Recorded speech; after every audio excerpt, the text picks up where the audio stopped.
mais para a gente aproveitar todo o precioso tempo dessa manhã aqui para compartilhar as reflexões do professor Caio. O professor Caio Fara Rodrigues, ele tem uma larga trajetória pensando e refletindo sobre o direito, mas também sobre a obra do professor Mangabeira. Então, hoje, a presença dele aqui conosco é mais do que proveitosa, e mais ainda do que isso, o professor Caio é um dos co-organizadores do curso, né? Então ele pensou, e eu diria a vocês, que com um grau de detalhe e visão global do curso, que muitíssimo do que está sendo apresentado aqui deve a ele, deve ao professor Carlos Sávio também, então vai aqui esse outro agradecimento também. O professor Caio, para fazer uma brevíssima apresentação, é bacharel em Direito pela nossa faculdade, Faculdade de Direito do Largo de São Francisco, LLM, foi estudar lá em Harvard, fez o seu doutorado na Faculdade de Direito do Largo de São Francisco, hoje é professor do INSPER, foi fundador da Escola de Direito da Fundação Getúlio Vargas do Rio de Janeiro, além disso tem uma muito reconhecida atuação na advocacia prática, então, enfim, eu diria hoje para vocês aqui que estamos diante de um cardápio para ser apreciado com muita fineza e atenção. Certamente é um ponto alto do nosso curso. Então, professor Caio, a nossa faculdade, Faculdade de Direito do Largo de São Francisco, encontra a sua vocação, né, quando pensa os grandes temas do país. Então, você está mais do que em casa e ajudando-nos a retornar à nossa vocação, que é pensar grande, né? Pensar a emancipação do Brasil. Então, sem mais, já sento aqui na condição de aluno e, professor Caio, a palavra é sua. Muito obrigado. Puxa, Alessandro, é muito exagerado isso que você falou aí, mas eu agradeço. Queria dar bom dia para o pessoal, todo mundo. Vou direto ao que a gente tem para fazer, porque temos uma programação de uma conversa inicial de 1 hora, em que eu preparei algumas coisas para falar com vocês. Podemos ter um espaço, seja no meio do que eu falar, a qualquer momento podem me interromper, sem nenhum problema, basta levantar a mão ou abrir o microfone e falar, sem formalidades, mas então eu preparei algumas coisas para a gente conversar, e indo direto ao ponto, o objeto do que me foi incumbido de falar nesse gentilíssimo convite do Alessandro e do Sávio foi o pensamento jurídico do Roberto Mangabeira Unger, como uma ilustração da possibilidade de tratar o raciocínio jurídico como relevante, até mesmo indispensável, à formulação de alternativas institucionais para os grandes problemas do país. Então, o objeto do que eu vou falar é o pensamento jurídico do Mangabeira diante dessa preocupação. O objetivo da minha participação é de servir como intercessor desse pensamento. Então, a minha proposta é descrevê-lo de forma a identificar conexões e engajamentos possíveis e estimular que cada um de vocês façam a sua própria leitura e uso. Então, eu me apresento aqui como um tipo de lanterninha de cinema. Eu vou tentar mostrar vias de entrada, multiplicar essas vias de entrada por onde um filme que é muito interessante pode ser assistido e aproveitado de tal maneira que vocês mesmas e vocês mesmos possam ir a ele. Uma ressalva, tendo falado isso, nem eu, nem ninguém tem acesso privilegiado a esse pensamento. Não é um conhecimento arcano, misterioso, enigmático, reservado a adeptos ou a iniciados. Ao contrário, ele me parece francamente acessível, não demanda uma curva de aprendizado muito grande para ser compreendido e muito menos usado. É para pegar, usar e fazer, basicamente, esse pensamento que eu vou tentar descrever. Então, não tem muitas etapas preparatórias, e como eu disse, meu papel é mais o de limpar o terreno e derrubar alguns muros ilusórios onde houver. Então, várias das ideias que eu vou mencionar rapidamente vão também reaparecer posteriormente em outros momentos dessa disciplina, particularmente no módulo 2 dela, quando for tratado do pensamento social e do pensamento programático do Roberto Mangabeira Unger, por exemplo, a noção de complexos institucionais, que, a meu ver, é fundamental, vai aparecer em detalhes nessas aulas, embora eu vá mencioná-la. Então, objeto, objetivo, método. Minha proposta é abordar esse objeto segundo a ideia de uma caixa de ferramentas. Então, proposição a fazer isso como uma leitura exegética ou sistemática da obra, a minha ideia é que a gente procure identificar o que nele é útil para a gente pensar justamente problemas que não são urgentes e importantes. Então, eu penso que a razão de fazer isso é aproveitar melhor o tempo curto que nós temos, fica mais concreto e permite reconstruir argumentos e conceitos fundamentais à luz de problemas com os quais nós possamos nos relacionar. Mas talvez mais importante, a razão mais importante para escolher esse método de leitura é o de que ele me parece ser o mais compatível com a maneira como o próprio Roberto Mangabeira Unger lê os outros e gostaria de ser lido. Várias pessoas que já tiveram contato com o pensamento dele notam que tem poucas citações de autores, nenhuma ou praticamente nenhuma nota de rodapé, e não é fortuito isso, é deliberado. É como se ele tivesse não fazendo uma análise de autores, mas sim uma análise de problemas e conceitos, e os autores são absolutamente subsidiários desse ponto de vista. Então, ele falou na semana passada para vocês que, em parte, aquilo que ele descreveu como sendo uma forma de análise jurídica do pensamento atual tinha sua origem na Alemanha e nos Estados Unidos. E ele não se preocupou em dizer quais eram os autores, porque, de fato, para ele não é relevante quais eram os autores, porque o que ele estava analisando não eram autores, e sim práticas analíticas. Por acaso, eu hoje vou mencionar alguns autores, mas dentro do meu objetivo de servir como intercessor para vocês que eu mencionei, que vocês possam, a partir dessas referências, buscar coisas que sejam interessantes para vocês mesmos. E em um dos lugares onde há uma referência bibliográfica bem extensa, feita por ele, que é a nota bibliográfica do livro False Necessity, é um conjunto bibliográfico com mais de 20 páginas de referências bibliográficas, que não aparece em nenhum dos outros livros.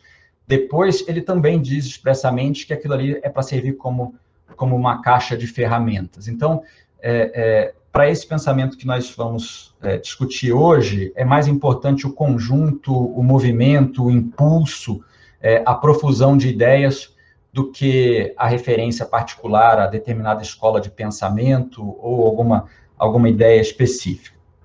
Bom, então, meu papel também vai ser o de tentar estabelecer essas conexões, inclusive intelectuais, para facilitar que vocês estabeleçam as suas próprias visões. Então, só para repetir, quem está chegando agora, podem me interromper a qualquer momento, não é necessário formalidade, mas a programação original seria que eu prepararia algumas observações mais sistemáticas e em seguida a gente poderia fazer um debate amplo. Mas eu reitero, podem me interromper a qualquer momento. Diante das leituras que nós sugerimos a vocês, eu teria pelo menos 3 grandes portas de entrada para tratar do pensamento jurídico do Mangabeira Unger. A primeira seria um diagnóstico do estado do pensamento jurídico atual, seus limites e possibilidades. É essa que eu pretendo seguir mais consistentemente. Uma segunda seria uma localização desse pensamento entre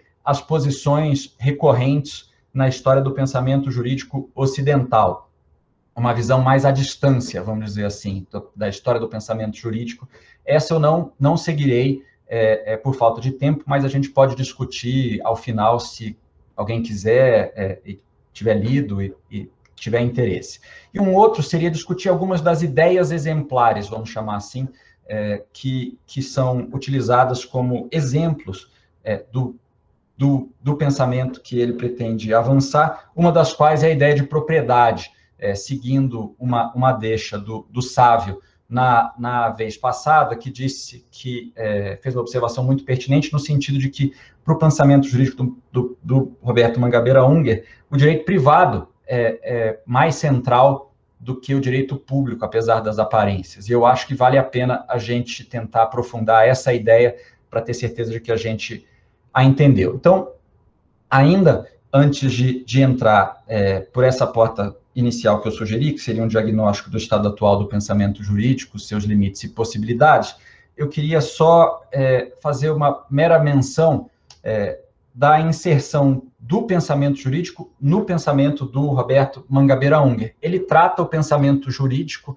como sendo acessório, subsidiário, auxiliar no pensamento teórico dele. Não é, apesar de ele ser reconhecido por isso, ser professor numa faculdade de Direito, aquilo que ele julga o mais distintivo do seu pensamento. Mas é um fato que ele escreveu pelo menos 8 obras a respeito, então seria estranho se a gente não mencionasse elas e fizesse breves comentários antes então, de entrar no cerne da questão, para que vocês tenham um contexto intelectual. Então, o primeiro livro que o Roberto Mangabeira Unger escreveu sobre direito chama-se O Direito e a Sociedade Moderna, publicado em 1976. Foi o segundo livro que ele publicou, escrito praticamente ao mesmo tempo que o primeiro, que se chama Conhecimento e Política, e esse livro é o livro, de longe, mais lido, mais conhecido, mais comentado, que todos os demais teóricos do direito que vocês conhecem de nome citam. Então, se você olha Habermas cita esse livro. Se você olha Luhmann cita esse livro. Se você olha Teubner cita esse livro. Então, só para dar alguns exemplos. Só que tem um problema, esse livro não reflete o que é hoje o pensamento jurídico do Roberto Mangabeira Unger. Esse livro impressiona pela abrangência, pela sistematicidade e pela maneira como ele capturou o espírito do seu tempo, lá na década de 70, mas os temas eram bem convencionais, e eu sei que estou sendo polêmico aqui, mas eu já tive essa conversa com ele próprio. Os temas eram convencionais, não há ideias muito originais, por comparação ao que veio depois. O que ele veio a chamar de análise jurídica racionalizadora, que está na leitura que vocês tiveram, sequer existia na época, então vale como um retrato do que havia de melhor no pensamento jurídico da década de 70, mas não reflete o que o pensamento jurídico dele tem de mais singular. Então, quando esses autores tratam do Roberto Mangabeira Unger com base nesse livro, é quase como se não estivessem tratando hoje em dia, não estivessem se engajando com o que ele produziu depois. Bom, além desse livro, ainda por volta de 1976, ele deu um curso em Harvard chamado Aulas sobre Teoria Social, e nas 3 aulas finais, aulas de 26, 28 de abril e 3 de maio de 1976, ele lida com o pensamento jurídico. Aí, um livro não jurídico, mas que, a meu ver, precisa ser mencionado, porque a grande reviravolta no pensamento dele chama-se Passion, An Essay on Personality, de 1984, mas que foi começado a escrever antes, e, a meu ver, a obra do Roberto Mangabeira Unger se divide entre o antes e o depois deste livro. Se fosse periodizar, só tem 2 períodos, tem um período pré-esse e tem um período pós esse livro, e as ideias que estão nesse livro, que é, sobretudo, um livro de filosofia moral, se refletem no direito posteriormente.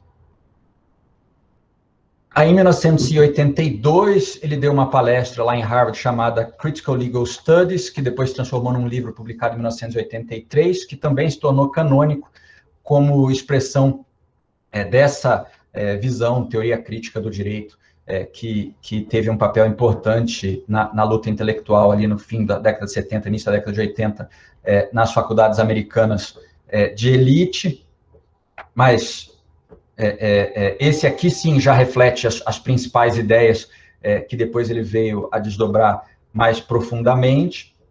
A gente vai voltar a falar dele. Em 1987, aí ele publica aquilo que eu considero a principal obra de direito e pensamento programático e teoria social dele, mesmo mais do que os livros diretamente jurídicos, se chama False Necessity. e tem ao menos 2 seções diretamente relacionadas ao direito, que ele não explora em outras obras, mas que estão lá, e o livro inteiro, a meu ver, é dedicado a exemplificar o que ele chama de imaginação institucional por intermédio do direito. Então, quem quiser saber na prática o que é aquilo, o que é isso, tem no Falso Necessio a principal obra. Depois tem diversas obras de filosofia, economia, religião, propostas programáticas, que começaram, não sei se o Alessandro sabe, em 1978, com um livro em coautoria dele com Edmar Baixa, que se chama Participação, Salário e Voto.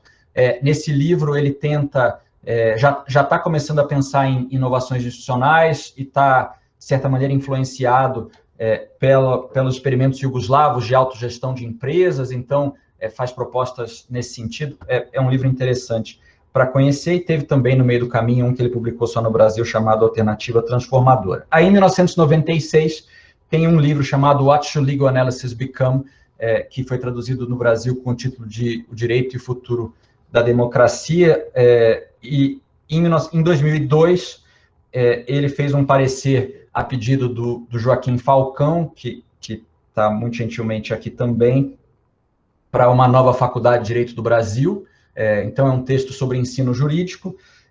Recentemente, publicou uma versão estendida de uma história do pensamento jurídico, está no website dele, chama-se A Universal History of Legal Thought, que também está nas leituras que a gente sugeriu, e em 2015 publicou uma nova edição do Critical Legal Studies. Estudo só para vocês, então, verem que quando ele diz que o pensamento jurídico é subsidiário na obra dele, talvez a gente deva tomar essa observação com alguma qualificação, né? Bom, tá bom, então, ok, mas o que é esse pensamento jurídico? Então, agora a gente tem a tarefa de tentar descrever do que se trata essa brincadeira toda até agora. Então, a premissa é a seguinte: o raciocínio jurídico é uma prática. Se ele é uma prática, ele não tem uma essência, ele tem uma história. Se ele tem uma história, o que nos cabe perguntar a respeito do raciocínio jurídico é em que forma o recebemos e sob que forma o podemos transformar. Então, essa é a pergunta que ele se faz a respeito desse objeto, o raciocínio jurídico, a prática de análise do direito. Não apenas a teoria do direito, mas a prática do direito. E essa pergunta tem uma resposta sintética. A forma em que nós o recebemos é uma forma mistificadora, idealizadora, que busca reinterpretar taticamente algumas circunstâncias conjunturais e alguns atributos menores do direito, por exemplo, a indeterminação das palavras, para a finalidade de melhoria social, mas, no entanto, sem questionar os arcabouços institucionais em que estão inseridos os problemas estruturais das sociedades em que vivemos. Então, a gente o recebe sob uma forma mistificadora. O que é essa forma a gente vai ver já já. Uma forma mistificadora imbuída de uma boa intenção, que é a melhoria dos problemas sociais, sobretudo dos mais vulneráveis. Ele vai dizer por que isso pode ser um problema, né? E em que devemos transformá-los? Bom, devemos transformá-los, sobretudo, em algo que contribua para o entendimento e revisão dos arcabouços institucionais em que esses problemas estão inseridos. Por intermédio de um ajuste, de uma experimentação que não seja revolucionária, no sentido da substituição de um sistema social por outro, socialismo por capitalismo, alguma coisa assim, ou vice-versa, mas no detalhe e no pormenor jurídico de maneira progressiva e incremental. Então, ele, na semana passada, descreveu 3 problemas que ele disse eram comuns a diversas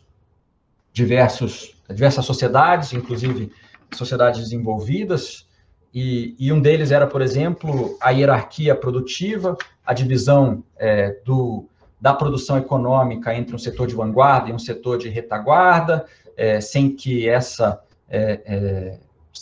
divisão era, ao mesmo tempo, causa e consequência de um aumento de desigualdade e de uma redução da produtividade. E a pergunta dele é, tá bom, se nós tivermos que lidar com esse problema, como o pensamento jurídico lida com esse tipo de problema hoje?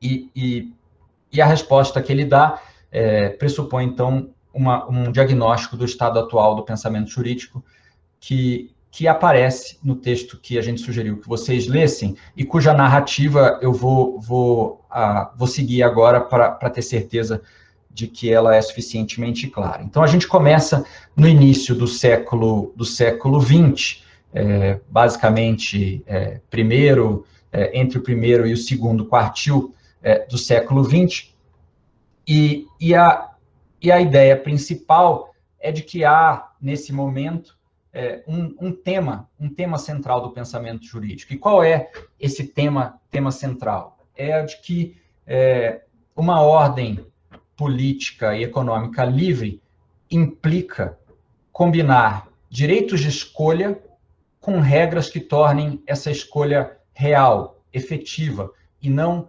meramente fictícia. O que são direitos de escolha? Por exemplo, a liberdade de contratar é um direito de escolha. Então, o tema central, segundo esse diagnóstico que ele faz no início do século XX, é de que se reconhece que esse tipo de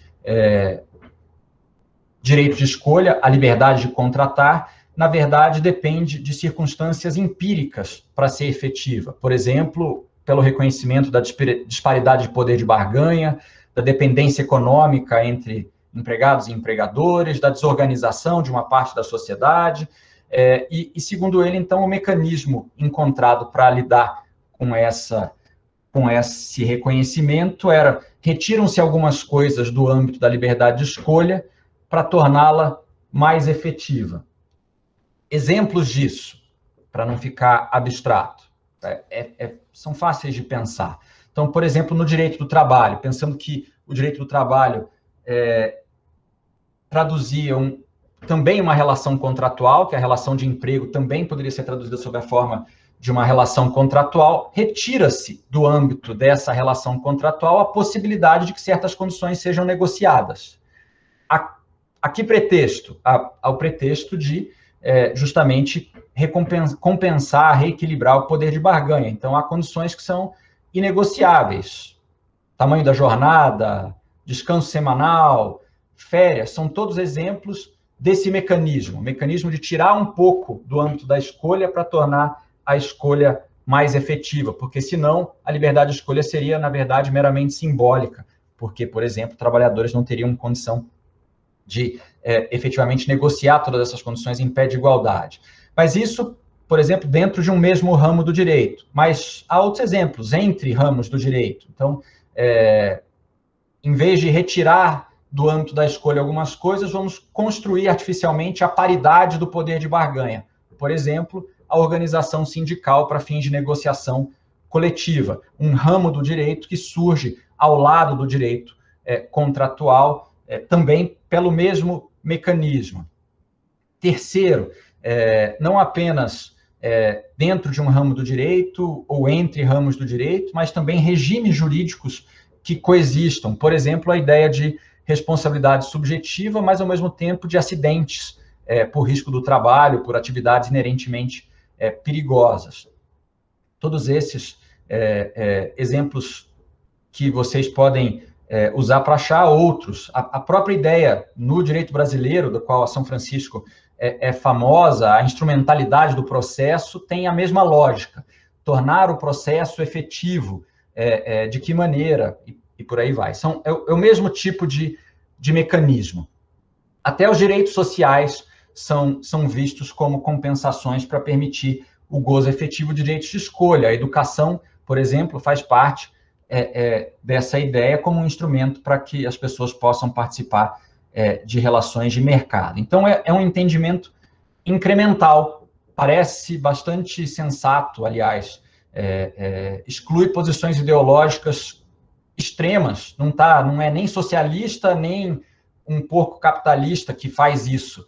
É uma tentativa de amainar, de mitigar circunstâncias reais por intermédio desse mecanismo binário, que é, para fins de efetivar direitos de escolha, tirar algo de dentro dessa escolha. Parece que tem pouca controvérsia política nisso aí, bastante sensato, como eu disse. Mas qual que é o problema disso? Então, diz o Mangabeira, isso que parece tão sensato, tão simples, tão óbvio, qual que é o problema?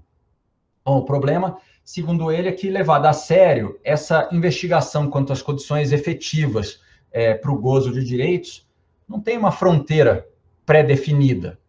O quanto da estrutura social pode ser posto em questão por essa investigação das condições empíricas efetivas do gozo de direitos?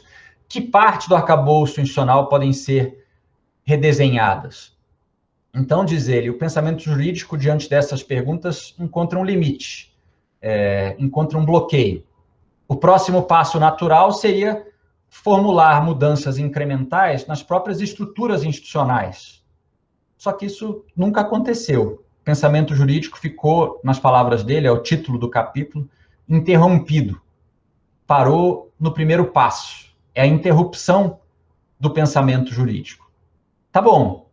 Aí, vácuo, né? O poder não admite vácuo. Então, o que preencheu esse vácuo com essa interrupção? Bom, o que preencheu esse vácuo é o que ele chama de análise jurídica racionalizadora. Importante, não é a descrição de uma teoria, não é a descrição da teoria do Dworkin, não é a descrição da teoria do Alexis, embora a teoria do Dworkin e do Alexis sirvam como exemplos rematados do que ele chama de análise jurídica racionalizadora. O que é isso? Bom, basicamente, a ideia é o direito é tratado como um conjunto de princípios impessoais e políticas públicas relacionados, sei lá, igualdade e redução da pobreza, aqueles que estão lá nos primeiros artigos da Constituição, e a ideia é interpretar o direito estabelecido teleologicamente, de maneira que ele vá melhorando por intermédio da interpretação, cujo foro natural é o contexto, claro, jurisdicional. Então, a gente vai melhorando o direito pouco a pouco, à medida em que a gente vai interpretando o direito segundo esses princípios de igualdade, dignidade humana e as políticas de redução da pobreza, erradicação da pobreza, redução de desigualdades regionais. E a gente, então, passa a tratar o direito como se ele exprimisse um plano de otimização das relações sociais à luz de princípios e políticas públicas inscritos nas constituições e nas leis, como se eles fossem feitos, inclusive, por uma única mente, uma única pessoa que pensa esse conjunto de princípios e políticas públicas coerentemente. Não por acaso, então aqui já uma primeira referência, tem um capítulo no Laws Empire do Dworkin, que descreve exatamente como o direito deve ser tratado, como se ele fosse pensado por uma única pessoa. Está lá dito com todas as letras.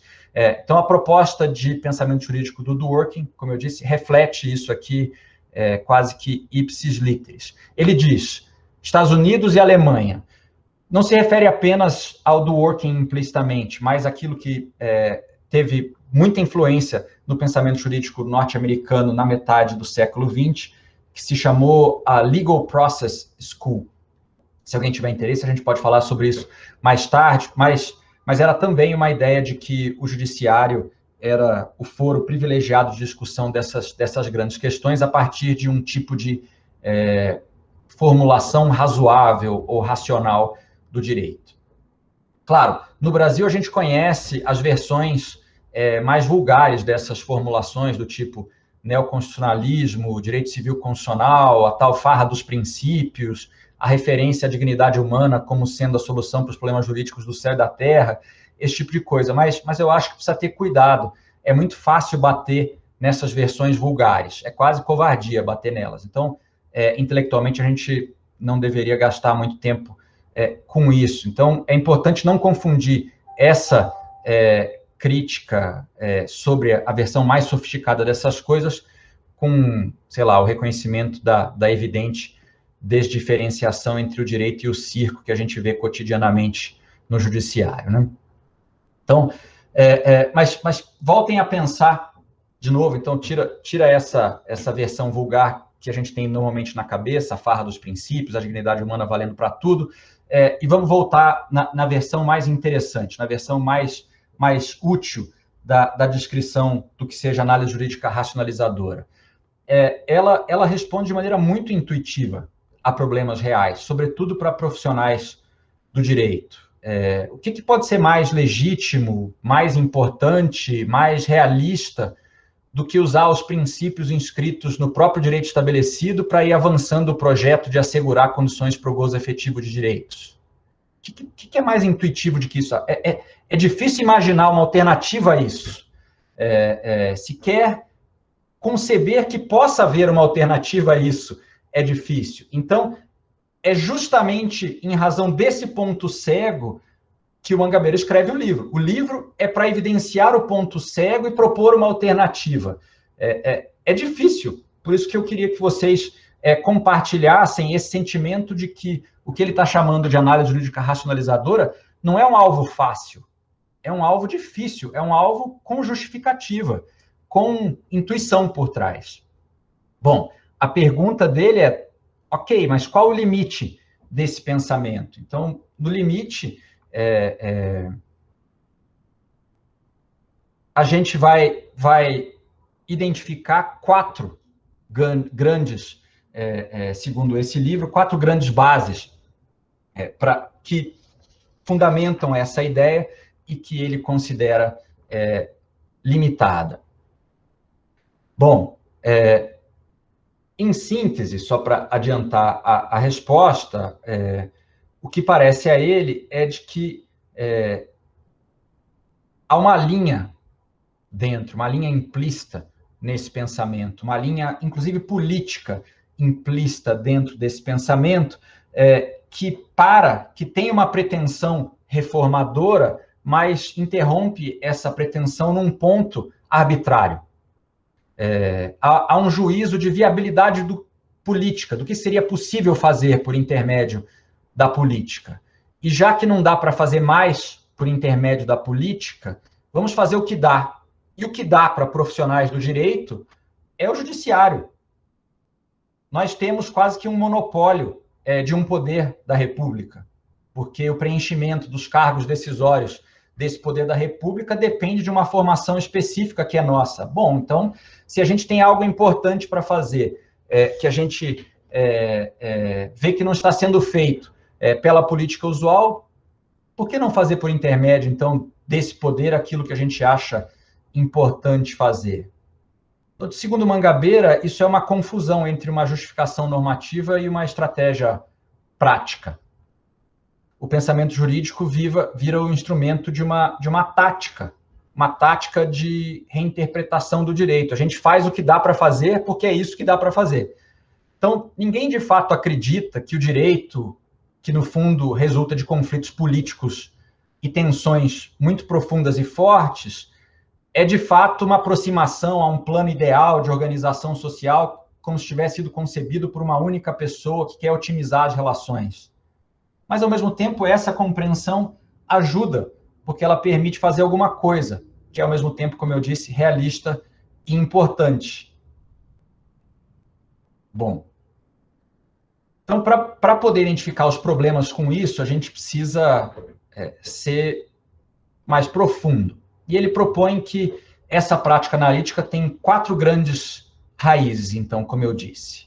A primeira é o que ele chama de um preconceito com o raciocínio analógico, em si uma frase maluca para nós. A gente não estuda muito analogia na faculdade de Direito, é algo que você estuda acessoriamente como uma forma de interpretação, mas ele considera essa uma raiz da análise jurídica racionalizadora, um preconceito com o raciocínio analógico. Dois, uma presunção de que apenas esse tratamento otimizador do direito por intermédio de princípios e políticas públicas é que pode sustentar um Estado de Direito.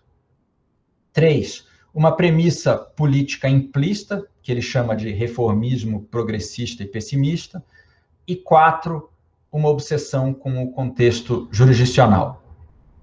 Bom, vamos falar de cada um desses por vez e com calma, para ter certeza de que a gente entende. Não temos por que correr, a gente precisa entender essas quatro raízes. Primeira raiz, analogia. O que é analogia, segundo esse ponto de vista? Por que é importante analogia?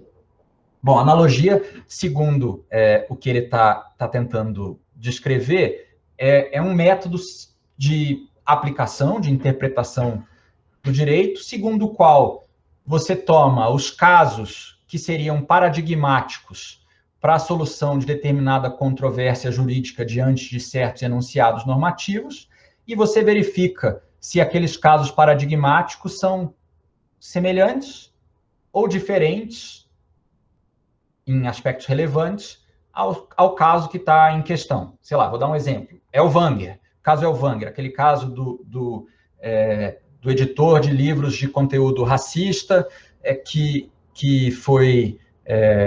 tem uma discussão no Supremo quanto à prescritibilidade do crime, dado que era racismo, e tem uma imprescritibilidade do crime de racismo na Constituição. E ele entrou com habeas corpus para dizer, tá bom, não, eu discriminei mesmo, mas a minha discriminação não era racismo. O que seria um argumento analógico ali? Um argumento analógico seria dizer o seguinte, bom, a cláusula, o artigo da Constituição que trata da imprescritibilidade do crime de racismo foi pensado considerando a instância paradigmática de discriminação na sociedade brasileira. Qual é a instância paradigmática de racismo na sociedade brasileira? É racismo contra negros. Então, tá bom. Então, vamos ver se racismo contra negros tem suficientes semelhanças ou suficientes diferenças com a situação em questão aqui, que era racismo contra judeus. E ele diz, o que justifica? Então, isso é o que é o raciocínio analógico. Não é muito diferente disso, é simples de entender. Tá bom, o que justifica o raciocínio analógico? Bom, justifica fundamentalmente que, quando um enunciado normativo é feito, nem todas as circunstâncias podem ser previstas, mas uma maneira de você ficar próximo das circunstâncias que foram originalmente concebidas como subjacentes àquele enunciado normativo é você, justamente de maneira explícita, estabelecer quais são as diferenças ou semelhanças entre o caso em questão e o caso originalmente pensado. É quase um tipo de originalismo, mas com a qualificação de que ele não impede que haja mudança, desde que a justificativa seja explícita entre o caso original e o caso atual. Mas o que isso não é? Isso não é uma sistematização de todos os propósitos, todos os objetivos, todos os princípios que possam ser utilizados no direito. Os casos resolvidos analogicamente não se transformam num sistema. Eles se iniciam e terminam naquele caso específico. A razão dada de semelhança ou diferença começa e termina naquele caso. Não se transforma num plano de otimização de princípios para o melhoramento da sociedade como um todo. Esse aspecto, vamos chamar assim, negativo, daquilo que não é o mais relevante no pensamento do Roberto Mangabeira Unger quanto à analogia. O que ele está querendo mostrar, existe uma alternativa, mesmo no âmbito do contexto jurisdicional de decisão de conflitos, de um tipo de raciocínio que é fácil, explícito, transparente e não ambicioso como o outro.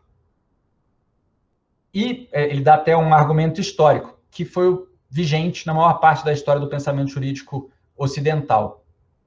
De Roma até o século XIX, o que tinha era analogia, não tinha nada dessa história de princípios e políticas públicas. Então, se você medir temporalmente, também é um pensamento jurídico mais canônico até do que os outros.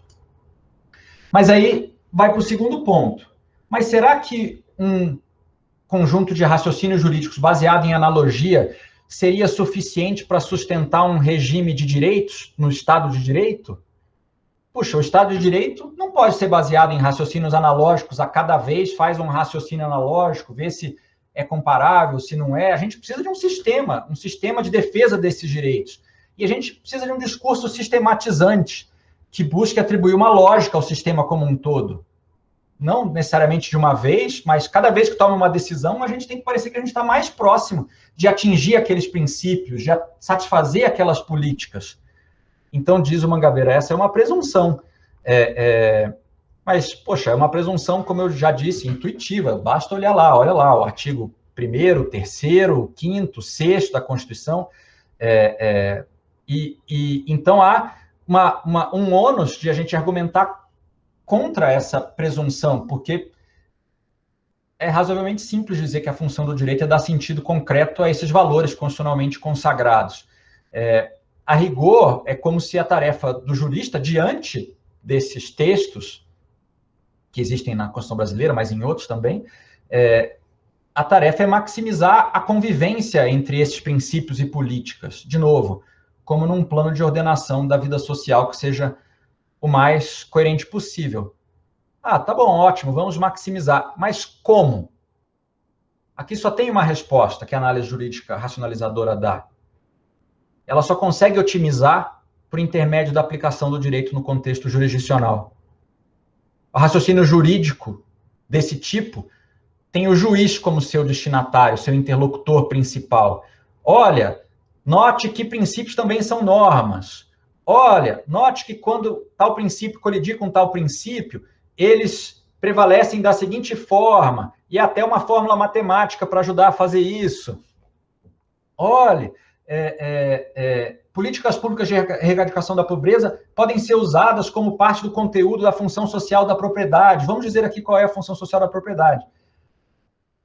Qual que é o problema com isso? Diz o Roberto Mangabeira Unger. O problema é que não dá, a pretexto de aplicar o direito estabelecido, para reformulá-lo completamente, sob pena de uma total perda de legitimidade. Mas então, qual que é a parte que pode ser reformulada, que pode ser otimizada, que pode ser melhorada, e qual a parte que é só de aplicação? Quanto do arcabouço estabelecido dá para revisar a pretexto de aplicar?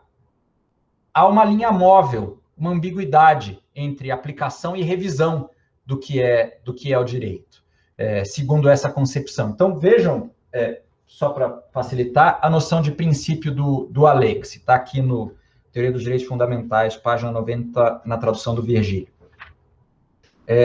Princípios são normas que ordenam que algo seja realizado na maior medida possível dentro das possibilidades jurídicas e fáticas existentes. São, por conseguinte, mandamentos de otimização. Então, são mandamentos de otimização dentro das possibilidades jurídicas e fáticas existentes. Tem certeza que é isso mesmo? É isso que é aplicado quando a gente fala em princípio? A gente está questionando todas as possibilidades jurídicas e fáticas existentes? Ou há um limite implícito para aquelas possibilidades jurídicas e fáticas existentes que são aceitáveis, como entrando em questão quando eu estou tentando otimizar?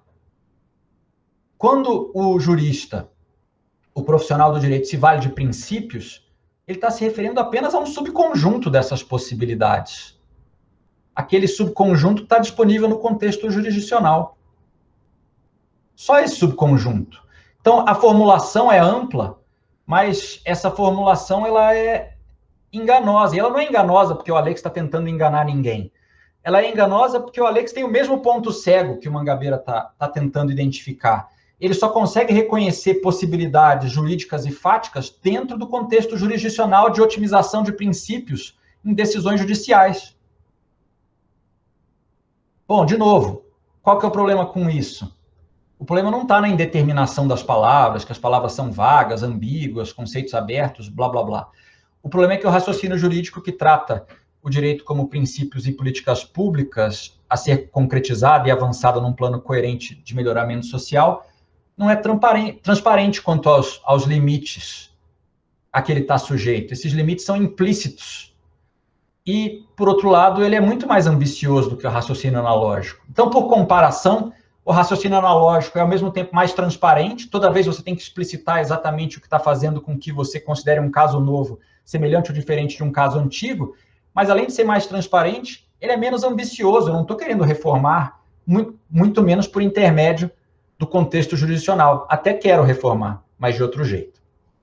Então, segundo o Mangabeira Unger, o risco de arbitrariedade que está por trás dessa crítica à analogia como um raciocínio muito fragmentário é contraposto a um risco de mais arbitrariedade no tratamento desses princípios, justamente por ele ser menos transparente e mais totalizante, sistematizante, ambicioso desse ponto de vista.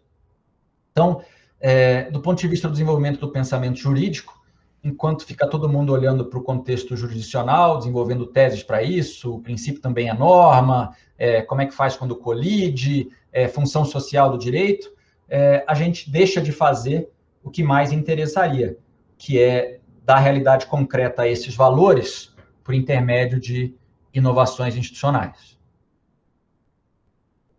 Terceiro ponto, que é o do reformismo progressista e pessimista, também é fácil de entender se a gente utilizar essa citação do que seja princípio para o Alex que eu acabei de dar. Então, de novo, princípios são mandamentos de otimização que devem ser realizados na máxima medida possível dentro das possibilidades jurídicas e fáticas existentes.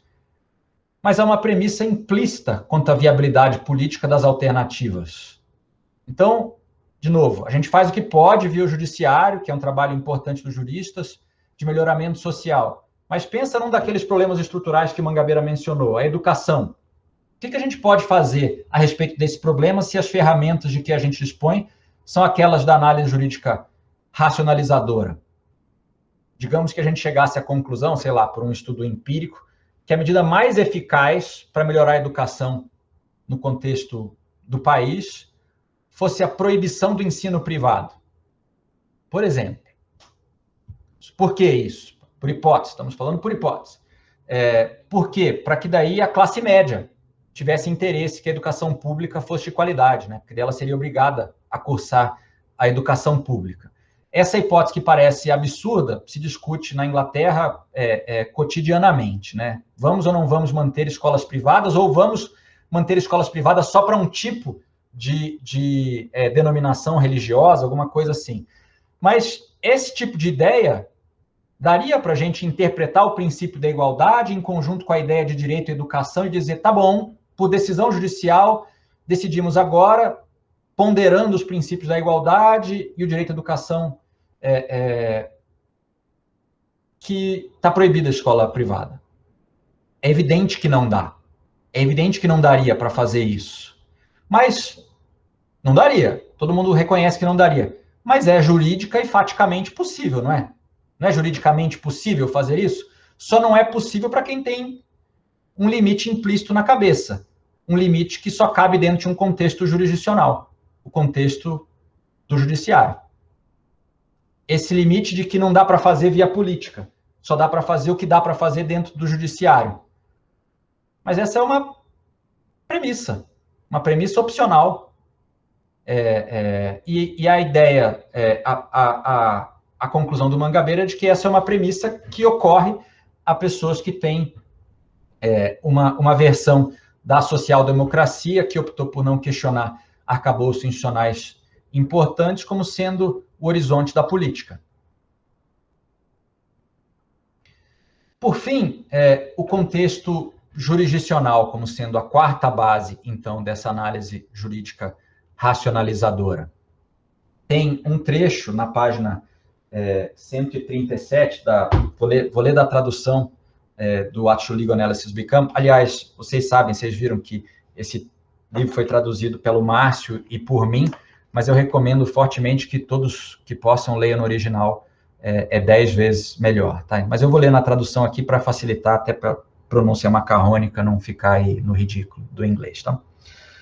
Então, diz o Mangabeira, estamos falando agora do contexto jurisdicional. Ele diz, página 95, que há 2 segredinhos sujos da teoria jurídica contemporânea. Dirty Little Secrets, em inglês. E o segundo, que eu acho mais interessante a gente mencionar, é que há um desconforto com a democracia. E que se evidencia em todas as áreas da cultura jurídica contemporânea. Eu vou ler um trecho razoavelmente longo aqui. Ele se identifica onde? Na identificação incessante de limitações à regra da maioria, em vez de restrições ao poder de minorias dominantes. Então, em vez de estar preocupado com minorias dominantes, parece que o pensamento jurídico está sempre preocupado em restringir a maioria.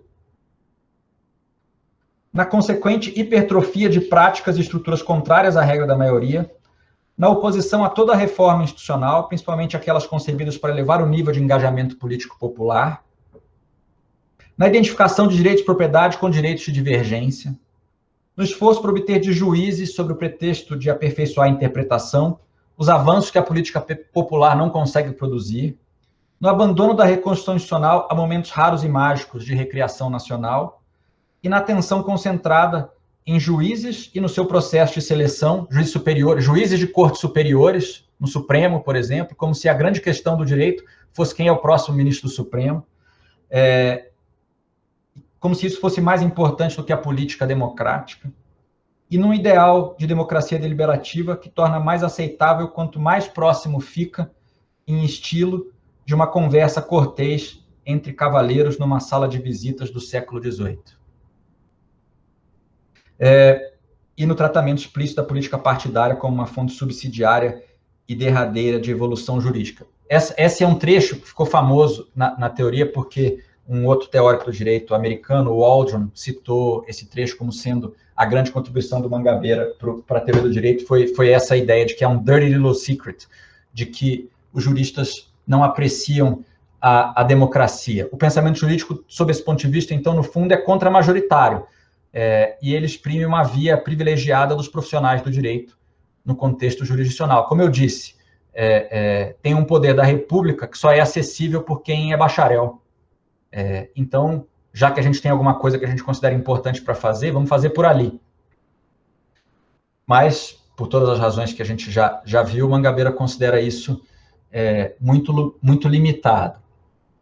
Mas a pergunta ainda retorna sob essa forma agora mais específica. Se não é o juiz o destinatário do pensamento jurídico, se não é o judiciário o contexto onde o pensamento jurídico vai se exercer de maneira mais central, qual é o destinatário? Qual é o juiz? Qual é o contexto? Então, a resposta que o Mangabeira dá é uma resposta direta a essa pergunta. O destinatário são os cidadãos. E o contexto é o conflito aberto da democracia, fora do contexto jurisdicional. Ah, tá bom, então os advogados vão fazer política, profissionais do direito vão fazer política, é isso que ele está propondo? Não, não é isso que ele está propondo. O que ele está propondo é que se use o raciocínio jurídico como uma ferramenta de imaginação institucional. E essa ferramenta de imaginação institucional é o que os profissionais do direito podem oferecer aos cidadãos para manter abertas as opções de deliberação democrática. Então, a função principal da tarefa de exercício de imaginação institucional não é veicular projetos políticos particulares dos profissionais do direito, é manter abertas as opções disponíveis à deliberação democrática, ao máximo possível. E ele divide essa ideia de imaginação institucional em dois momentos do raciocínio.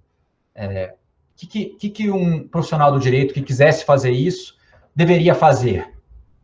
Bom, deveria fazer duas coisas. O que ele chama, ainda nesse trecho final do livro, do What Should Legal Analysis Become, que eu tinha passado para leitura, uma coisa chama-se mapeamento e a outra coisa chama-se crítica.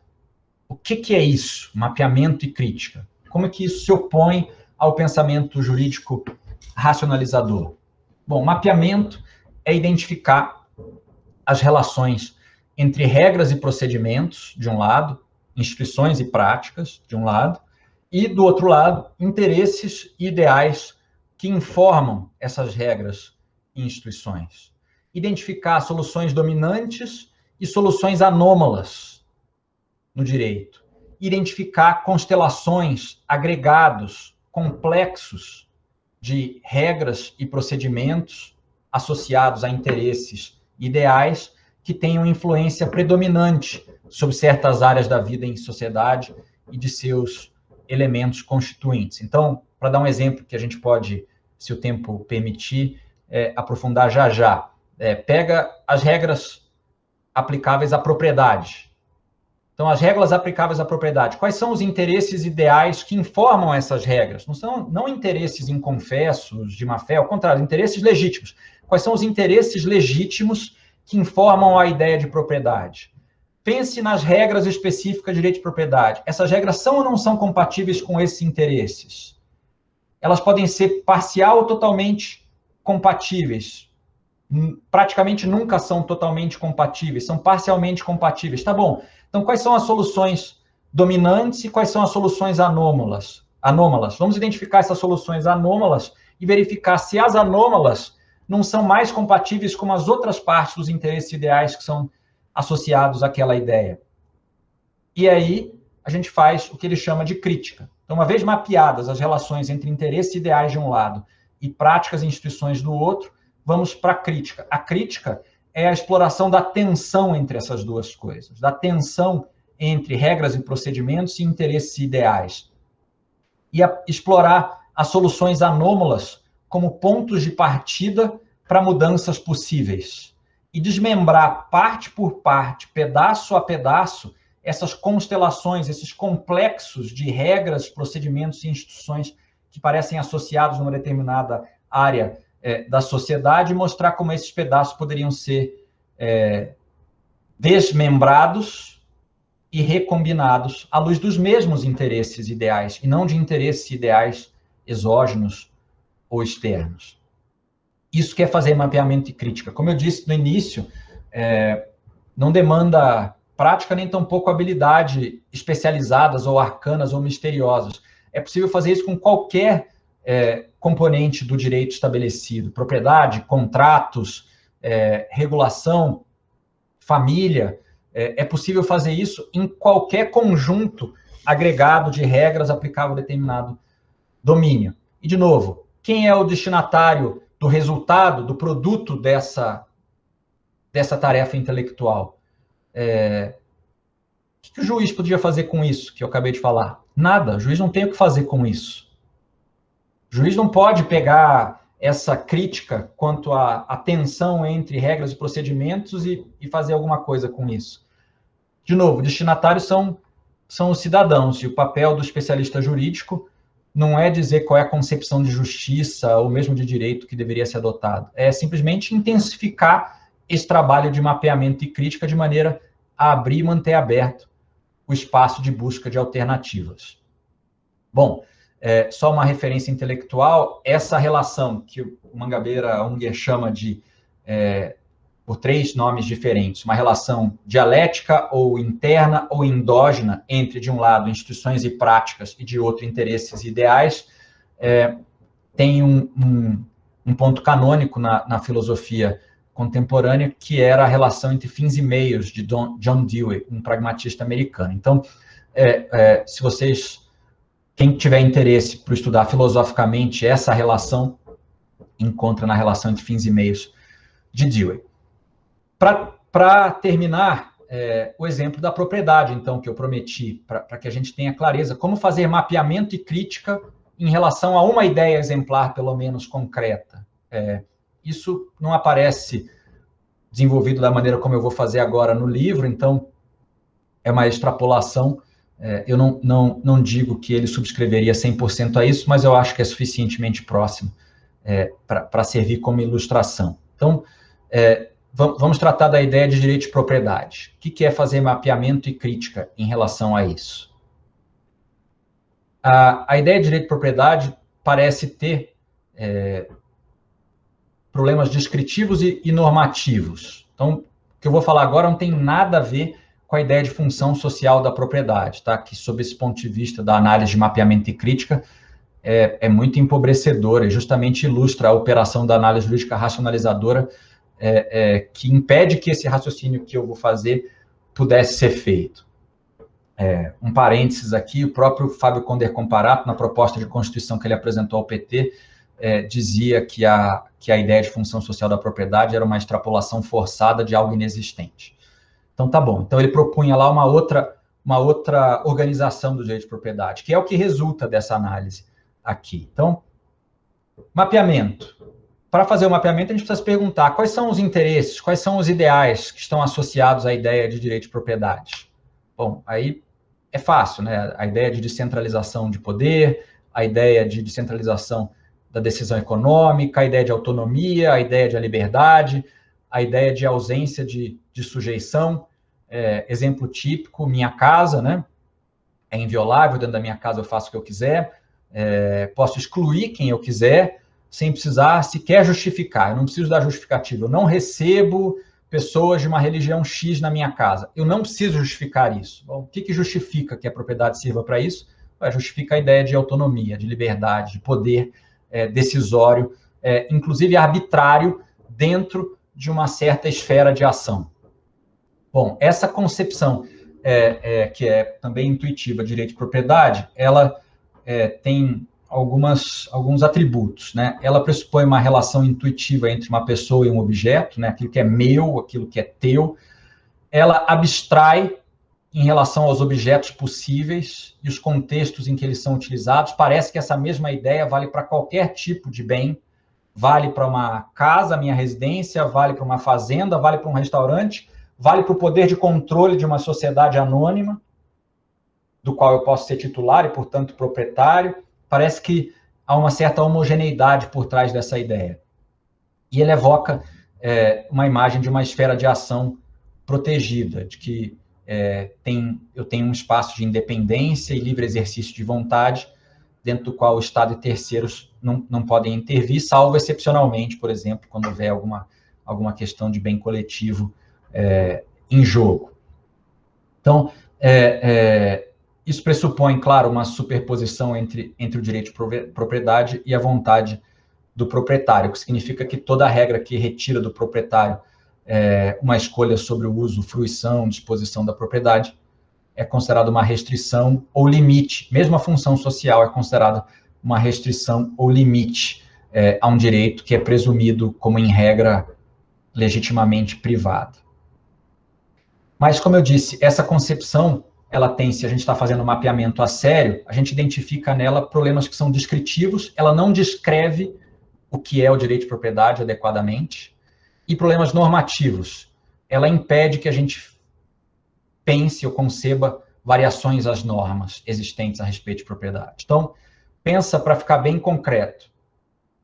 Que pode um proprietário de um apartamento residencial, o que pode um proprietário de um restaurante, e o que pode o proprietário titular do poder de controle de uma macroempresa que exerça monopólio, por exemplo. Eles podem as mesmas coisas em relação àquele bem em relação ao qual eles são tratados como titulares?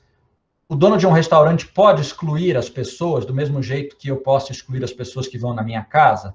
É uma restrição ao direito de propriedade do dono do restaurante que ele não possa deixar de atender quem quer que chegue lá disposto a pagar? A gente não trata isso como uma restrição, tá certo? Então, do ponto de vista descritivo, que o poder de excluir do dono de um restaurante em face de quaisquer terceiros que cheguem lá, qualquer que seja a religião, qualquer que seja a raça, qualquer que seja tudo, não é uma restrição, é uma configuração do direito de propriedade aplicável a um bem daquela natureza. A mesma coisa, o titular do poder de controle de uma empresa que exerce poder de monopólio pode vender a empresa dele livremente? A gente hoje reconhece que não necessariamente ele pode vender livremente, depende dos efeitos econômicos daquela venda. E a gente também não vê necessariamente isso como sendo uma restrição na propriedade que esse sujeito tem. A gente simplesmente entende isso como sendo inerente ao regime de propriedade de unidades econômicas de grande porte com grande influência econômica. Tá bom, então, ao fazer um mini mapeamento, a gente consegue verificar que há a descrição do direito de propriedade como sendo o meu e o seu, uma esfera de ação que é só excepcionalmente restrita, ela é descritivamente pobre, no mínimo. Mas, mesmo do ponto de vista normativo, a gente só conseguiria pensar em alternativas a isso pensando na propriedade como um feixe de direitos, e não como algo unitário. A ideia de propriedade como um feixe de relações jurídicas complexas é o que está por trás da ideia de propriedade no Roberto Mangabeira Unger e nos realistas jurídicos do início do século XX. Então, aqui reconhece que atribuir o controle de um recurso valioso a alguém implica negar esse controle a outro alguém. Então, identifica-se uma contradição profunda dentro mesmo da ideia de propriedade. Que contradição é essa? A contradição entre o número de agentes que podem ter acesso a recursos valiosos, número absoluto de agentes, e o grau de controle que cada um dos agentes pode ter sobre esses recursos. Essa é uma contradição insolúvel pela própria ideia de propriedade, a não ser que ela tenha sido resolvida em favor de um dos lados. Então, diz o Roberto Mangabeira Unger, o que a gente fez justamente foi não satisfazer a ideia de descentralização econômica por intermédio da ideia de propriedade. Aquele interesse que estava associado à ideia de propriedade de descentralização da decisão econômica, ele acabou privilegiando nos regimes que nós temos hoje o polo aumento do grau de controle que cada agente pode ter, em troca da diminuição do número de agentes que pode ter controle ou acesso a recursos valiosos. Então, se a gente fosse pensar de fato no interesse a que a gente associa a ideia de propriedade, a gente teria que pensar em regimes de propriedade múltiplos, associados a diferentes tipos de bens. Então, eu posso ter um regime de propriedade associado à ideia da minha casa. Eu posso ter um regime de propriedade associado a bens como restaurantes, que, embora sejam tratados como privados, são também públicos no sentido de que não podem excluir ninguém. Eu posso ter regimes de propriedade diferentes para sociedades, unidades econômicas de grande porte. Só que, se eu quiser efetivamente aumentar a descentralização econômica, eu deveria tratar a propriedade de cada um desses bens diferencialmente, segundo o grau de controle dos seus proprietários. Então, de tal forma que, por exemplo, em relação à sociedade, à macroempresa que exerce monopólio, a titularidade do poder do controle fosse necessariamente temporária ou condicional a algumas coisas. Então, ele diz, para poder... E por que temporária? Temporária para você poder ampliar o número de pessoas que têm acesso, porque no momento em que ela é temporária, acabou o tempo, tem que ir para outro. Como é que faz para ir para outro? Tem um mecanismo super interessante, sofisticado, proposto no livro, que, a meu ver, é o principal do Mangabeira, como eu mencionei, que se chama False Necessity, e está descrito lá no capítulo de um fundo de capital rotativo, que trataria de todos os bens sociais dentro dele. E, recentemente, teve um livro escrito por um economista chamado Glenn Weil, junto com o Eric Posner. Eric Posner é o filho do juiz Posner famoso, que se chama Radical Markets, que se aproveita dessa ideia também para dizer, de maneira, inclusive se valendo de premissas da economia neoclássica, mas para sustentar a própria ideia do Mangabeira, de que a propriedade de empresas desse tipo deveria ser provisória, condicional. Alessandro, eu falei muito mais do que eu planejava, e eu acho que com esse exemplo, e mais uma observação, só para finalizar, eu vou terminar e abrir espaço para ter certeza de que as pessoas não estão constrangidas por eu falar demais e possam falar também.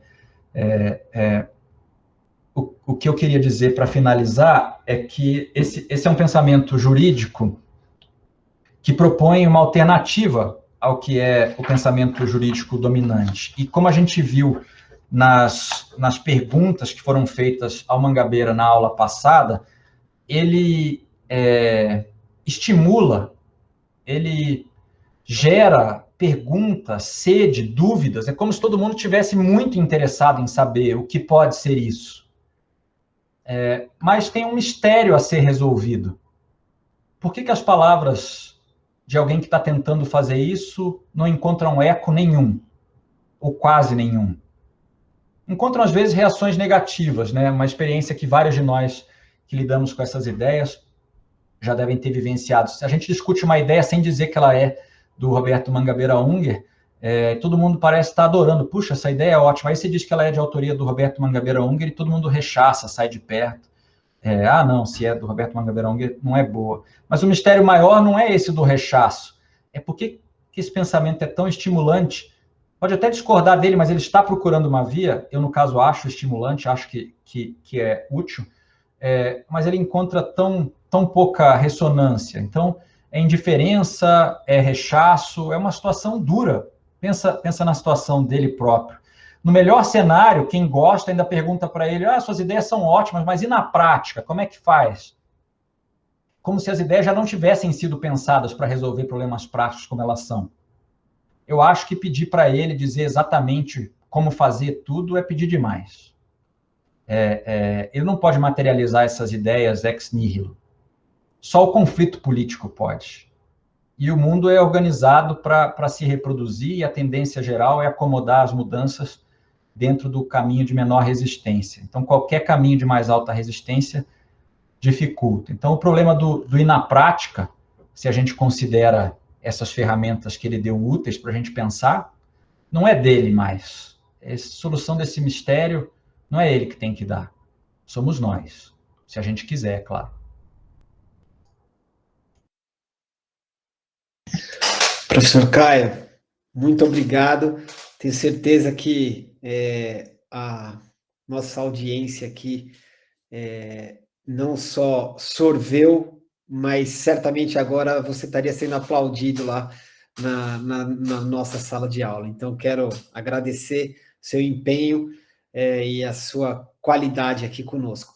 Vamos abrir rapidamente para as perguntas e participação dos nossos alunos aqui, até porque depois a gente vai tentar fazer um brevíssimo intervalo para receber o nosso segundo professor do dia de hoje, que é o professor Alberto, que já está aqui, inclusive, conosco. Então, por favor, alunos, vocês com a palavra para fazer o debate com o professor Caio.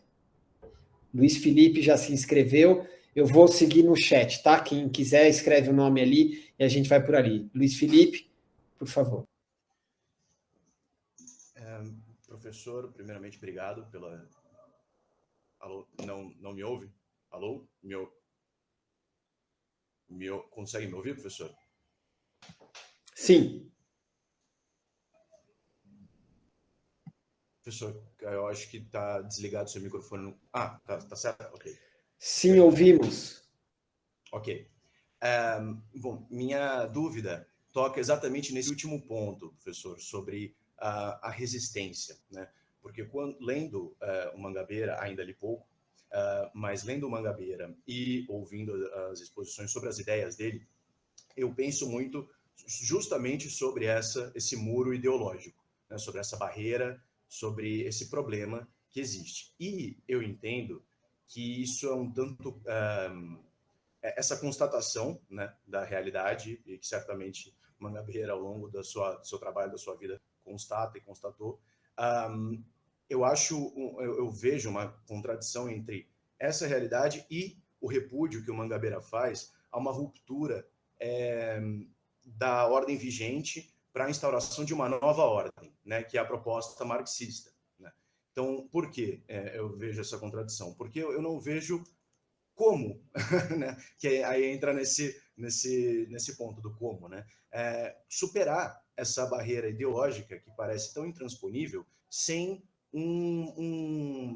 a ferramenta marxista-leninista do partido de vanguarda, que deu exemplo, que instaure uma nova matriz de pensamento numa sociedade que se torne então apta a assimilar essas ideias, né?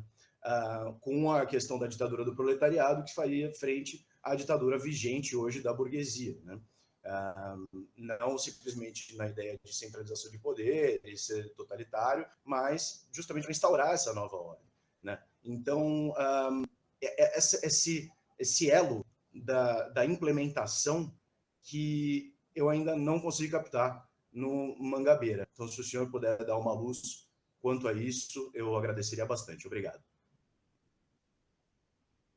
Professor Caio, como você prefere fazer? Responde uma por uma ou coleta algumas? Vamos uma por uma, porque elas são difíceis. Ok. Bom, Luiz, muito obrigado. Eu vou, como eu disse, meu propósito aqui é ser útil, é servir de lanterninha, né, nesse cinema. E eu acho que a resposta existe, a resposta à sua pergunta no pensamento do Roberto Mangabeira Unger. E essa resposta tem a ver com a ideia justamente que ele menciona várias vezes mas nem sempre define de maneira explícita todas as vezes, com a ideia de estrutura social. Então, o que ele propõe é que profissionais jurídicos imaginem reformas institucionais que permitam reformular as estruturas, dominar e reformular as estruturas sociais. Ok, mas o que são estruturas sociais? Estruturas sociais são conjuntos, constelações de instituições e crenças, premissas ideológicas que se reforçam mutuamente e exercem influência predominante em determinada área social com um grau elevado de resistência à mudança ou mesmo de visibilidade. Isso que é a estrutura. Acho que até você, talvez o Marx, concordaria com essa definição, né?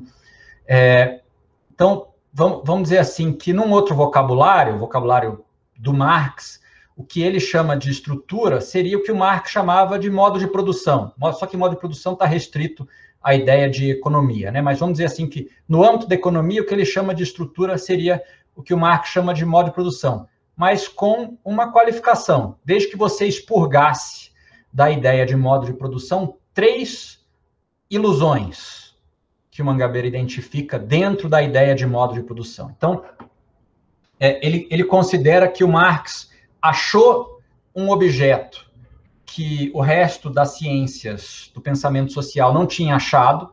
O objeto é o modo de produção no âmbito econômico, estrutura na sociedade como um todo, mas que o Marx associou esse objeto desnecessariamente a 3 premissas que ele considera ilusórias.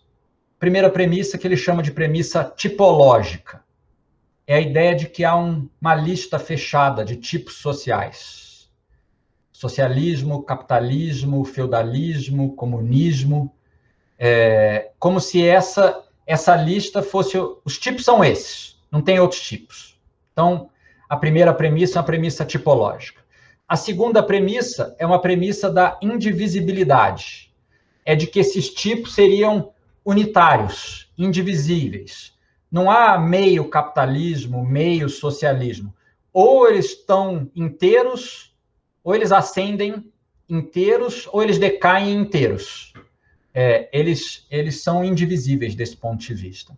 E é uma terceira premissa, que ele chama de uma premissa teleológica, a de que a sucessão dessa lista fechada de sistemas sociais indivisíveis segue uma lógica, uma lei histórica de evolução, que uma vez chegado no limite, o capitalismo cederia, por exemplo, necessariamente a um outro tipo. Então, Mangabeira diz, é possível você conceber a ideia de estrutura sem essas 3 premissas? Ele diz, não só é possível, como é necessário, porque a gente precisa ter a ideia de estrutura, mas a gente não acredita mais nessas premissas. Por quê? Eu tenho que tratar que há uma lista fechada de tipos? Por que eu tenho que tratar que esses tipos ou estão inteiros, ou caem inteiros, ou sobem inteiros? Por que eu tenho que tratar que há uma sucessão teleológica desses tipos? Então, diz ele, a distinção entre reforma ou revolução, aquele título famoso do livro da Rosa Luxemburgo, não é isso? É uma falsa questão. A distinção reforma ou revolução só é possível para quem subscreve a essas 3 premissas que ele considera ilusórias. Ou você está administrando o que existe e mitigando, ou você está revolucionando, botando um outro sistema em cima. Mas ele está dizendo, não, é possível você pensar estruturalmente, pedaço a pedaço dessa estrutura. Ninguém acredita, quem é que acreditaria agora em dar tudo na mão de uma ditadura do proletariado? É literalmente incrível, não é crível que isso pudesse acontecer, e é perigoso que isso pudesse acontecer. Então, o que é possível e, ao mesmo tempo, ambicioso?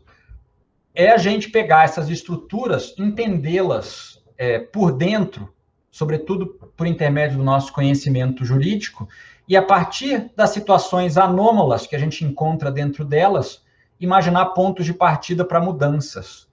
Só que o agente final não somos nós. Parece que somos nós porque a gente está acostumado a usar o judiciário, em que nós somos, de fato, agentes finais. mas na sociedade como um todo, o agente final disso são os cidadãos. Então, o papel é ampliar as possibilidades, as opções de reorganização dessas estruturas. Bom, para não demorar demais, hein, Luiz? Mas acho que eu dei uma resposta, pelo menos, não enrolativa para a sua pergunta, né? Próximo inscrito, Humberto Cunha dos Santos. Obrigado, professor Alessandro.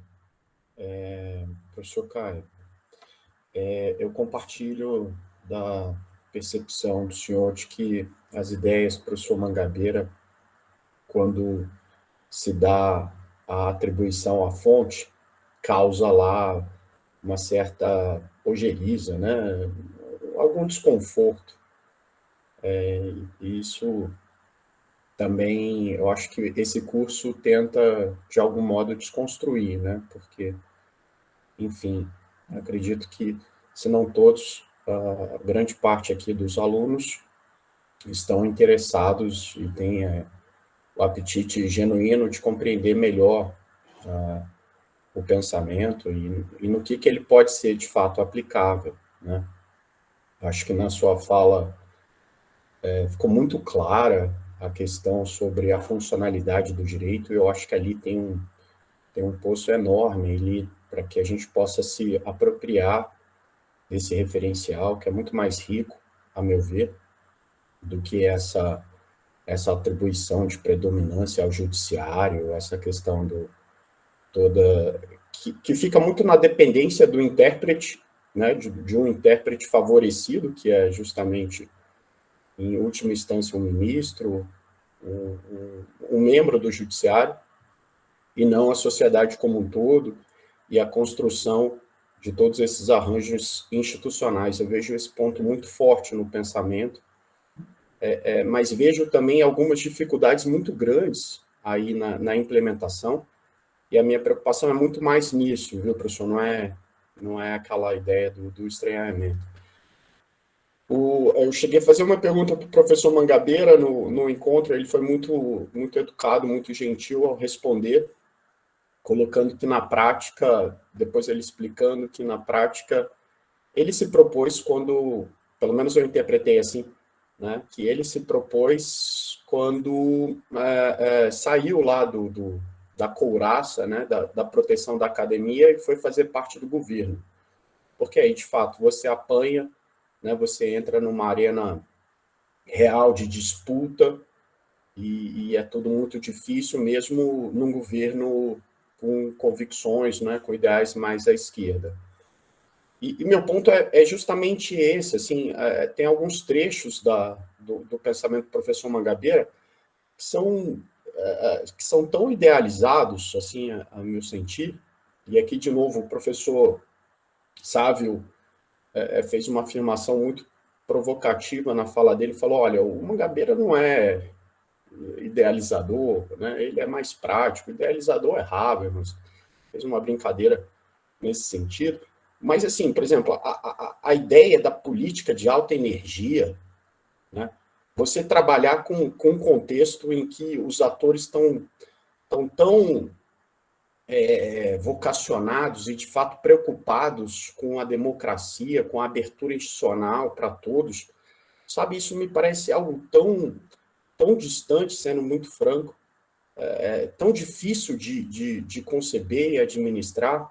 Acho que talvez o trabalho, pouco a pouco, de fazer a mudança ali com aquele futuro adjacente, próximo, me parece mais factível, mas essa idealização, eu fico pensando, nossa, mas tem tanto brasileiro ali que está sofrendo para conseguir, né, sobreviver amanhã, sabe? E essa idealização me parece assim, aí de fato eu não consigo ver essa questão mais prática. É claro que pode ser um ideal ali utópico que está alimentando, né, a mudança pouco a pouco, mas eu queria poder ouvi-lo um pouco mais nisso. Desculpa por ter me estendido aí na colocação. Tá. É importante, Humberto, obrigado pela pergunta, que, curiosamente, né, é quase contraditório com a pergunta do Luiz Felipe, né? Você queria ver mais o trabalho pouco a pouco, o Luiz Felipe queria fazer a troca de um sistema por outro, né? Muito interessante. Só em si essa diversidade já é de se notar, né? Olha que interessante. Um acha que tem pouco, o outro acha que tem muita idealização, né? Muito interessante.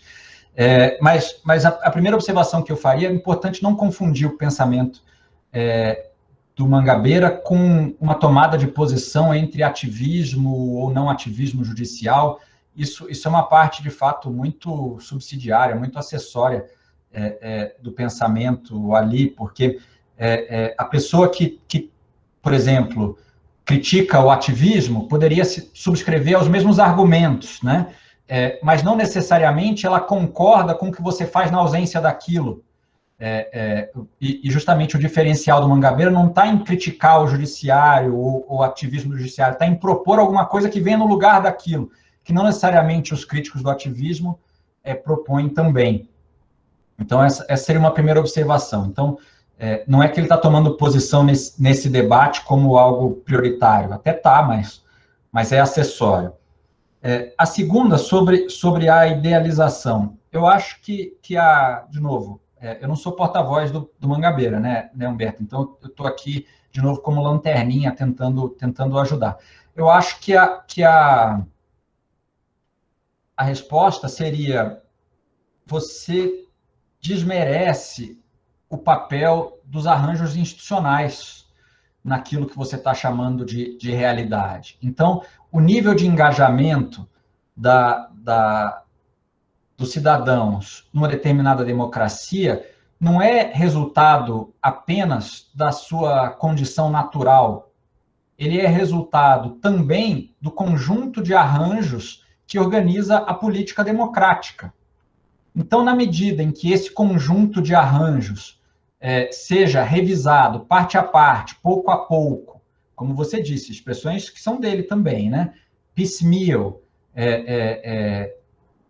piecemeal innovations. Então, à medida em que a gente vai fazendo isso parte a parte, pouco a pouco, mas tornando essa organização institucional da política democrática mais hospitaleira ao engajamento popular, e não menos como ela é hoje, isso tem um efeito que se chama no pensamento social de uma profecia que vai se autocumprindo nesse sentido.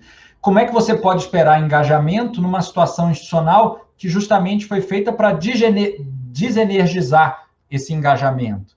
No momento em que o arranjo institucional é feito para energizar esse engajamento, não vai acontecer uma revolução, mas o engajamento começa paulatinamente, pouco a pouco, aí se ampliando. Mas o que eu acho que ele enfatizaria seria justamente a influência dos arranjos institucionais nisso, que não são, no sentido de uma segunda natureza, uma natureza, mas são justamente aquilo que a gente tem a possibilidade de transformar.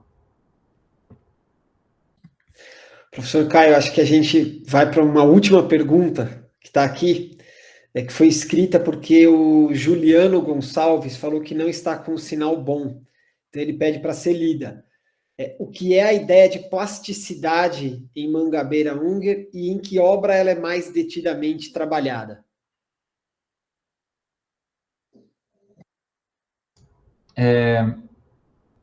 Antes só de responder a essa, eu queria sugerir ao Luiz Felipe, só sobre a ideia de capitalismo. Luiz Felipe, no livro Social Theory, que vai ser objeto do módulo 2, primeira aula do módulo 2, entre as páginas 100 e 120, tem uma crítica do Mangabeira à ideia de capitalismo, que eu acho que vale a pena você dar uma olhadinha. Mas vamos lá, então, responder a pergunta do Juliano, é isso? Juliano, a ideia de plasticidade no Mangabeira, a meu ver, é a ideia mais importante que o Mangabeira apresentou. Eu não consigo imaginar, de todas as ideias, o Gilles Deleuze, que é um outro filósofo que eu gosto muito, dizia que um filósofo poderia ser caracterizado pelo número de ideias que ele deu. Então, desse ponto de vista, por exemplo, Leibniz é um profusor de ideias. Se eu tivesse que dizer, a principal ideia que o Mangabeira deu na vida foi essa ideia de plasticidade. Ela aparece tanto no Passion, mas aí ela é um atributo do caráter das pessoas, quanto ela aparece no False Necessity, na verdade, no False Necessity e num volume que o acompanha, que se chama-se, tem no título diretamente, Plasticity into Power. E essa ideia, então, como atributo, estou entendendo que a sua pergunta não tem a ver com a plasticidade como um atributo do caráter, tá certo? Mas ela tem a ver com a plasticidade como um atributo das instituições. Então, o que é uma instituição? Uma instituição que também todo mundo fala, mas ninguém define, né? A gente deveria definir aqui. Vamos definir. A instituição é uma ordem normativa de uma determinada área social, isso é, um modelo de ação daquele domínio social, visto à luz dos interesses e ideais de associação humana que lhe dão sentido. Então, ele inclui regras explícitas, regras não explícitas, normas, padrões de comportamento e atitudes normativas relacionados àquele determinado domínio da área social, na medida em que eles possam ser vistos em associação aos ideais e interesses que lhes dão sentido. Então, por exemplo, a ideia de propriedade como sendo uma instituição que ajuda a organizar a economia e quais são os interesses ideais associados a ela. Tá bom, mas o que é o elemento principal dessa definição é de que a instituição não pode ser confundida com um objeto natural, um objeto da natureza. Uma instituição, diferentemente de um objeto da natureza, ela pode ser mais ou menos. Por exemplo, pode ser mais ou menos arraigada, mais ou menos resistente à crítica e transformação. O que quer dizer isso? Essa é a ideia que eu acho inovadora, inesperada. Que uma instituição varia não apenas em relação ao seu conteúdo. O que quer dizer o seu conteúdo? Os comportamentos que ela torna mais ou menos prováveis, por ser uma ordem normativa, mas também e, sobretudo, em relação ao grau em que ela facilita a sua própria revisão. Plasticidade, então, é o grau de revisibilidade que uma instituição facilita de si própria. A outra palavra que o Mangabeira usa em contextos parecidos é a palavra corrigibilidade, que ele passou a usar mais recentemente, talvez porque plasticidade seja mais difícil de entender. Mas então é um modelo, é uma instituição, é o atributo das instituições, plasticidade é o atributo das instituições com alto grau de corrigibilidade, como o cérebro, sei lá. É uma estrutura, existe, mas é plástica, se remodela com facilidade. Então, só para dar um exemplo, sob esse ponto de vista, o neo-institucionalismo econômico é tudo menos um pensamento institucional. Ele não consegue perceber que instituições podem ser mais ou menos. Ele trata a propriedade como sendo um objeto natural, mas não é objeto natural. Essa descrição da propriedade comunitária, como eu acabei de fazer na minha exposição, pressupõe uma tomada de posição num conflito aberto, que eles tratam como claro. Então, sob o ponto de vista da ideia de plasticidade das instituições, o neo-institucionalismo econômico é anti-institucional até. Professor Caio, nós temos uma última pergunta que foi colocada aqui, mas eu vou ter que encerrar agora para a gente poder retornar lá, né? No nosso horário combinado. Salvo se você conseguir responder aqui em 1 minuto. O modelo startup seria um exemplo prático para a plasticidade? Depende, é a resposta. Então, se o modelo startup, o que isso quer dizer com isso? Que startups, você fazer uma startup é um modelo de plasticidade? A resposta não. A organização econômica da sociedade ser feita de tal maneira que o número de agentes econômicos capazes de empreender se multiplique, e a gente entenda que startup é isso, é a multiplicação do número de agentes econômicos capazes de participar seriamente, substantivamente da vida econômica, aí sim, mas isso dependeria de um projeto, justamente o projeto segundo o qual a propriedade é vista não como sendo o aumento do grau de controle que se tem sobre recursos valiosos, mas como ampliação do acesso a esses recursos valiosos, dos quais um modelo startup seria uma ilustração corriqueira. Muito bem. Professor Caio, em nome de todos nós aqui, agradecemos demais. Eu agradeço pessoalmente, foi muito rico para todos. E, enfim, nossa esperança é de que, de alguma maneira, você esteja conosco ainda aí nos próximos eventos do nosso curso para fazer novos aportes. Então, como já dá para ver aqui por todas as manifestações, só temos a te agradecer. Vou fazer agora um intervalinho aqui, vamos fazer um intervalinho, 11h05 agora, 11h15, todo mundo de volta para a segunda parte do nosso encontro de hoje. Ok? Então, obrigado, bom intervalinho a todos vocês aí.